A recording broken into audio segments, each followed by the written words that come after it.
Welcome. I'm Bev Adams. I own an independent paper crafting business showcasing products from Stampin' Up. I made this card with products from Stampin' Up. I sell these products and also a few items to make crafting more convenient. I have the free detailed directions for this project on my website.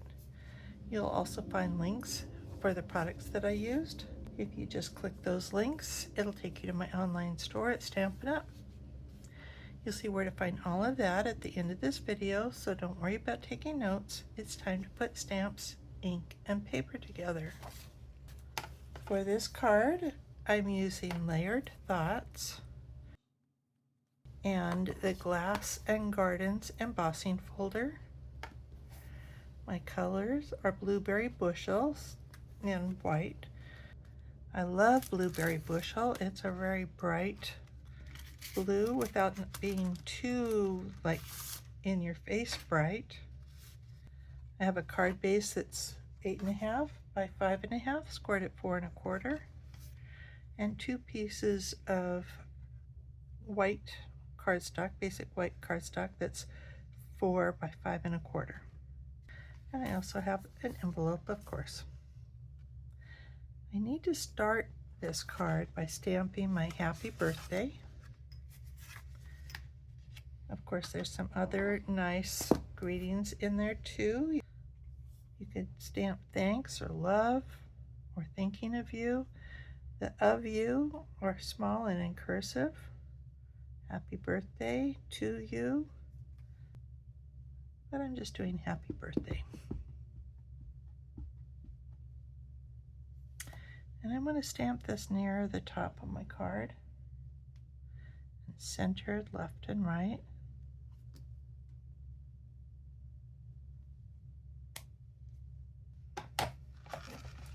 And then I'm going to do some embossing. I'm going to emboss this piece and the envelope and also the inside layer. So I'm going to raise you up. I am using the Glass and Gardens embossing folders. And so we've got this really pretty floral. And this design reminds me of 60s bowling alley. And these are the thinner embossing folders. They're the narrow ones, so they do fit in the mini Stampin' Cut and Emboss machine. But since we're embossing a full card front layer, that does not fit in the mini Stampin' Cut and Emboss machine. So we're using the big one. And I'm going to start by putting this piece in.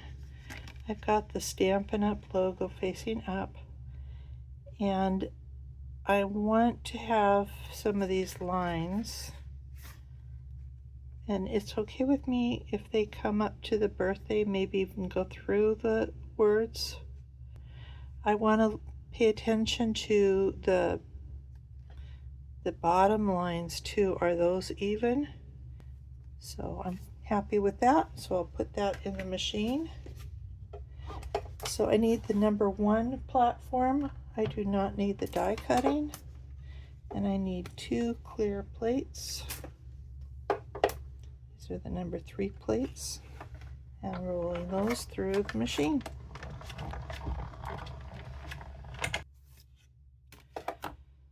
So that put a really nice border. On the inside, I want just a little bit of a border. And I think this time I'm going to have just a little bit of a border, more solid. So I'm not using this side, I'm using this side. I want to be sure and have lots of room to write my greetings, maybe that far, so a little over 1 inch maybe. I also need it to be smaller than the width of my machine. I like that. And then I can also emboss my envelope flap. So I'm putting my envelope underneath and just the flap inside the embossing folder. And I should put the hinge side so it goes in first.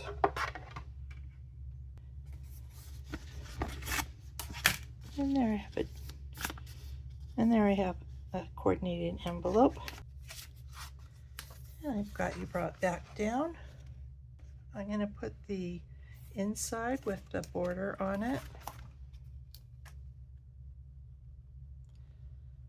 This border does look nice, front or back.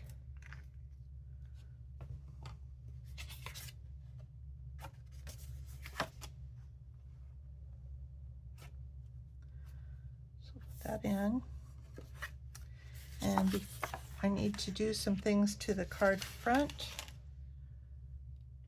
I'm going to grab my ink again and a sponge dauber, and I'm going to sponge over the embossing.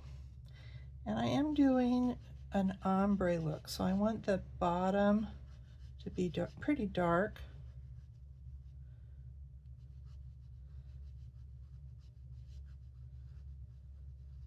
And lighter as it goes up.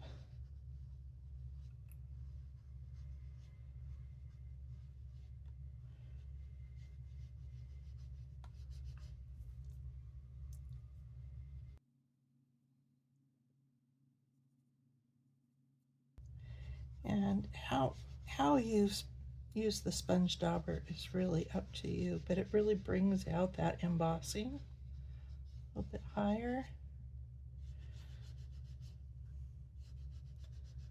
And now I'm kind of looking to see if this is even left and right.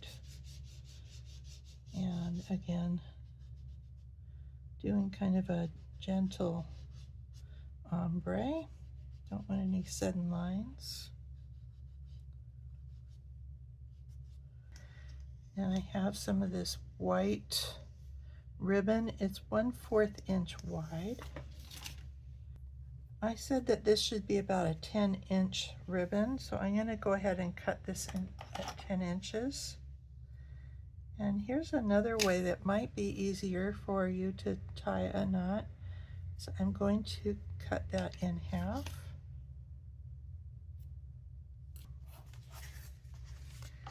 I'm going to put some adhesive here on the card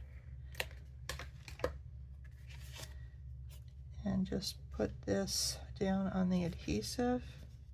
I guess I should use my measurements. So this is 1 1/4 inch, 1, 2, 3, 4, 5, 1 1/4 inch. And then I can go ahead and put this over the top.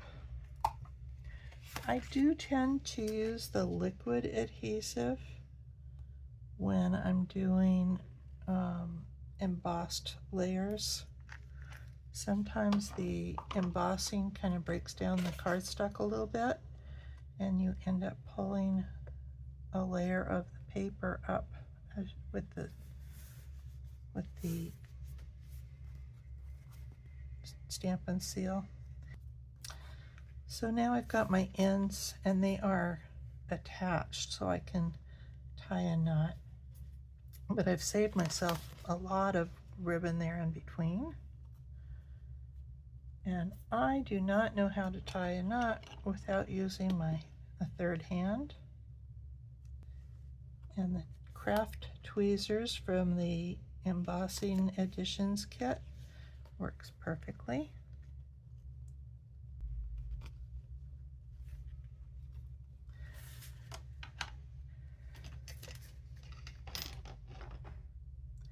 And I'll trim the ribbons a bit.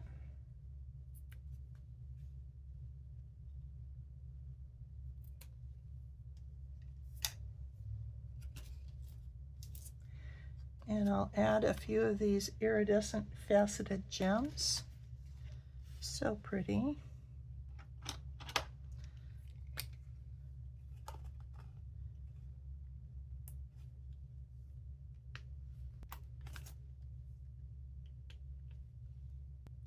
And I think I'm almost ready to need a new putty in here. I just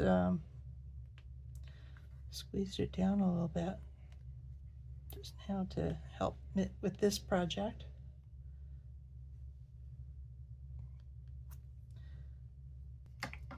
I like to use embellishments in odd numbers, and in this case I've used 5. And there's my card and my coordinated envelope. Here is the web address where you'll find the free detailed directions and links for the products I used. I also offer lots of resources on my website. Click Shop to see the online exclusives, clearance items, my frequent shopper points, and the products I offer to make crafting more convenient. That includes a cardstock sampler for all the current Stampin' Up! Cardstock and samplers for the Stampin' Up! Cardstock going all the way back to 1997.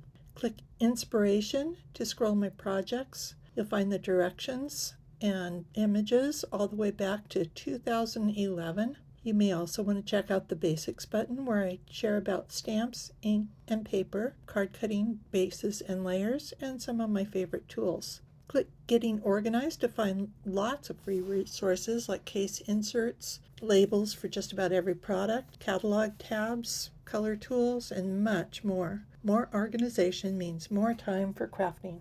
Click Evernote Current Products to learn how you can share my Evernote notebooks. The Current Products Notebook allows you to search every item by name, number, type of product like stamps, designer series paper, tools, themes like birthday, friend, baby, masculine, and even individual words. I also share a notebook with retired products going back to about 2015, and there's lots more that are older than that. Click Stamp Together if you're in Ventura County and come stamp at my house. You can also join my team if you're anywhere in the United States. And please subscribe to my YouTube channel and also to my website so you don't miss a thing. Thank you so very much for watching. Bye.